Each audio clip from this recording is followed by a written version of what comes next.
Hello guys, good morning. This is another insight for today. For gold, ang current price niya is 29.39, no? We are hoping na pagdating dito sa 40. Actually, ito nga pala yung kahapon yung sukat natin, Hindi siya tuluyang bumaba. Gawa ng dito lang siya sa 18. Ayan, ito yung sukat natin 21 from dito sa taas, may mga binura ko dyan. Ito yung 21, 14 tsaka O6. Ito yung O6. Ito yung support natin kahapon. Ito yung nilagyan ko ng rectangle. Ngayon dito lang siya sa in between ng 21 tsaka 14. So, buburahin na natin to, Kasi nagkaroon na siya ng pin bar, green pin bar. So, meaning, magre-reverse, na siya, magre-retrace. Kasi yan guys, confirmation candle to. Dito tayo sa 1 hour, So, ngayon, kung titingnan natin sa daily, yung previous niya, high niya is 41, 42.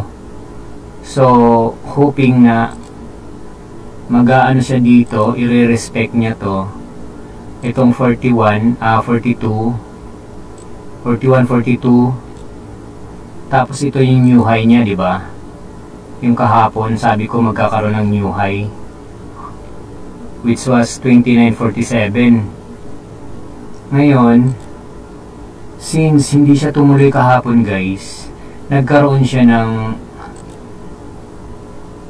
ng spinning top or pero bakit dito green? Sa ibang broker red itong candle kahapon, nagtapos sa red.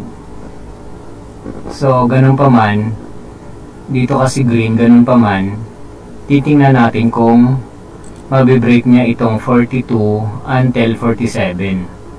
Kasi spinning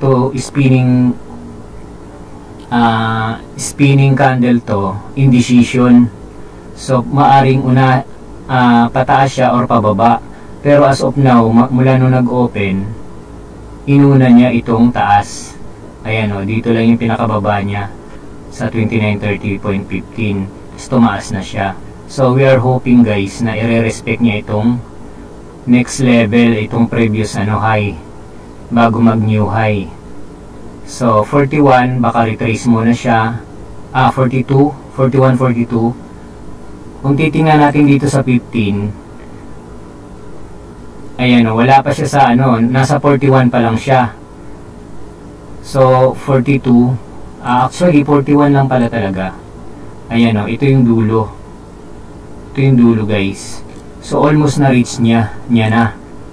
Ayan 41.11 yung new high niya, yung high niya. Tapos 41.24, tapos 41.61 naman yung previous high. Itong mga nakaraang araw kasi ito na yung bago 47. So ngayon guys, ito yung pinaka-insight natin from 41. Baka babalik muna siya dito. Malalaman natin to mamaya kung magpapatuloy siya at yung mga confirmation kung saan. So hopefully babalik siya dito sa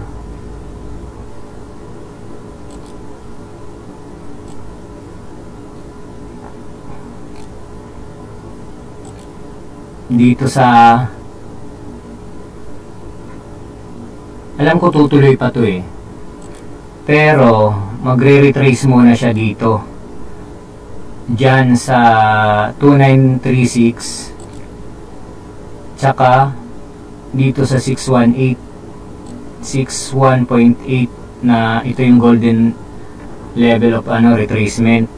Itong dalawa na to 61.8 tsaka 50%. So possible na dito siya guys sa 2936 tsaka 29.34. Ayan. Mag-aano muna siya dito. Swing low. Tapos, from swing low, gagawa ulit siya ng swing high. So, dito na yan sa 47. So, yan ang insight natin ngayon. Ngayon, pag na-break niya ito guys, itong new high natin, o new high ng ni gold. Pag na-break niya ito, meron tayong bagong sukat guys, na aabot siya ng 2160. 2160. So, 47, 51, tsaka 60. Yan. Mababa kasi, ay ano kasi yan eh. Ayan, 51 until 60 muna yung ano natin. Or else dito sa 59.90, almost 60 na rin yan eh. Kasi may guhit dyan. 59.90, pagpalagay na lang natin sa 60 yan. So yan yung insight ngayon natin guys, pag na-break itong all-time high 29.47. Yan, so mag-ingat tayo dyan. Pakiramdaman natin guys kung mabibreak niya ito, itong dulo.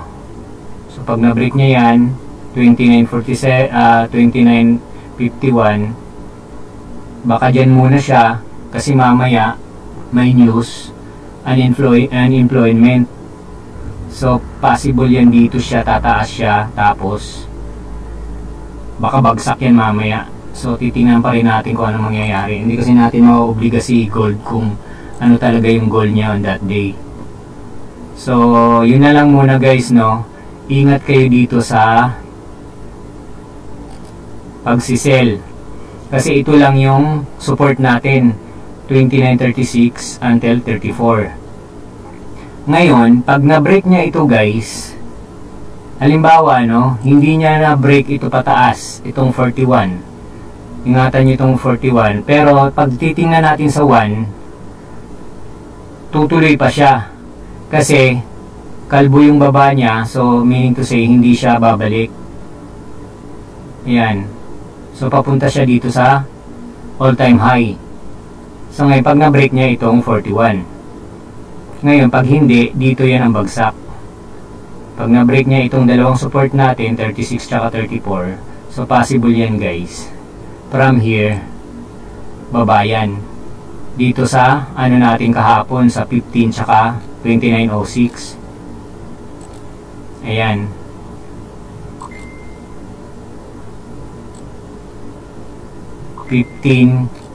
Tsaka 29.06. So ito yung ito yung possible na TP support natin, itong dalawa na to. Pag na-break niya ito, yan. May news mamaya, malakas ang news mamaya, tsaka Thursday ngayon eh. So yung sell mamaya, automatic yun. Kung hindi man, kung halimbawa magre-ranging lang siya rito, ranging lang, halimbawa pa ano-ano lang siya, taas baba lang siya, taas baba. So pagdating ng news guys, malamang i-hits niya itong all-time high or magsusobra, susobra siya, or else dito lang din pababa. So tingnan natin yung mga confirmation. So ang masasabi ko lang as of now, mabibreak niya pa itong 2941. Para malinaw mabibreak niya itong 2941. Aabot siya ng 2947. So dito na kayo mag-aabang kung i-break niya itong all-time high. Okay? Ito yung natin, resistance. Tapos ito yung support, 2934. Itong dalawa na to. Okay? Pag bumaba ito mamaya guys, halimbawa na-break niya itong 34, automatic yan ito.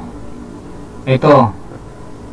Hindi niya i-respect yan. Tutuloy pa yan dito sa baba. Kasi kung titingnan natin sa daily, sa daily. Ito yung last na kahapon. Ito yung candle niya kahapon, So aabot pa yan dito guys sa 2890. Kung magtuloy-tuloy yung baba niya, depende pa rin kay gold dyan. Kasi alam mo naman si gold, mahilig mambitin yan. Okay guys, as of now, pwede kayong mag-buy until dito sa all-time high. Okay? Tapos, retrace yan. Pwede muna siya, ranging muna dito sa taas. So, pakiramdaman nyo pag na-break yan, tataas yan until 51 to 60. Okay?